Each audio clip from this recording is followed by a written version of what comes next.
It's the season for Valentine's, and people here are encouraged to post and read notes with what they love about Irving. The Irving Arts Center, Texas musicians, the Great Flag Caper. These longtime residents I've been here 50 years. have plenty of other ideas to add. Because we're a global commercial center that it's always brought people from all over the world here. We're not an isolated No, community. exactly. Y'all have the sales pitch down. Yeah, we do. It all goes with the theme, living, loving, visiting Irving. This is the Irving Hospitality Industry's annual meeting hosted by the Convention and Visitors Bureau. People are here to get an update on the strength of Irving hotels, restaurants, meetings, and everything else that can bring visitors to Irving and therefore generate spending. Business is really great right now, so that's a good thing. Even though we're going through renovations, business is really still going. It's not only at her hotel, it's citywide. It's just an incredibly strong market. Convention and Visitors Bureau Executive Director Maura Gast presented numbers showing Irving's citywide hotel occupancy rate is 76%. That beats both the national and state averages. An Irving hotel room costs an average of $102 a night. That's an exciting thing to see. It's exciting to see our hotels that strong and healthy.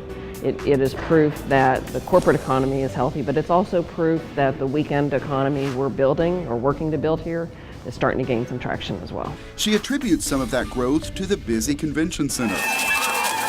It has about an 85% occupancy rate. Besting the industry average by a good 15 points or so. Beyond all the numbers, the goal of this event is to help people see the big picture. We have so many different parts of the community that we interact with and that the success and strength of our industry touches. This year's recipient of the Townsville Award is Kathy Wilkins. The Convention and Visitors Bureau honors some of those making a difference. Among them, Hilti. It moved some of its operations to Irving and holds big meetings here. Meetings that led to the booking of more than 4,000 hotel rooms last year. I think it's really special what you're doing here in Irving. And I want you to know that and how much we appreciate all the hospitality over here. The Texas Musicians Museum is generating publicity that can attract people to the city. We've been picking up the visitation to the museum. We've gotten a lot of travel publications, which has brought people into the museum as well.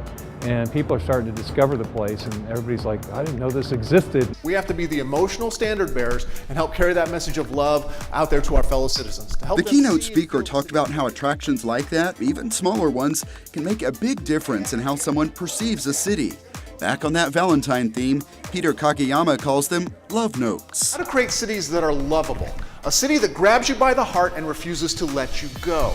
That's the kind of city I want to live in. It's the kind of city you want to live in. It's the kind of city ultimately we have to build together. The creative side of me was really percolating when he was talking about things that we could do that would be a draw, and I think we have a great opportunity to do that. And the Marriott sales manager is looking forward to the large-scale projects as well, including the Irving Music Factory, scheduled to open later this year. He says it will bring a boost. A lot more association business is what we are predicting and hoping for at our hotel. You know, associations kind of look for ancillary things to do on their downtime. It's going to make a huge impact in that area. So when I was in there listening to all the things that were going on in Irving, I'm like, wow, I never heard of that. So I'm excited. 1, 2, 3. Bruce Wolpert's business is called Picture This Green Screen. It depends on visitors to the city. So it's kind of all what you're about. Yes, conventions coming to town, plus hotels themselves. And on this day, he's giving attendees a souvenir photo. This is our GM of my hotel, the Hyatt House Las Colinas, and he's just a baller. He runs the place. A souvenir photo that might also, on this day, be called a love note, celebrating the relationship between the city and its visitor industry. It's really great to know that the city's behind you and what you're doing. It's really nice to know that they support us.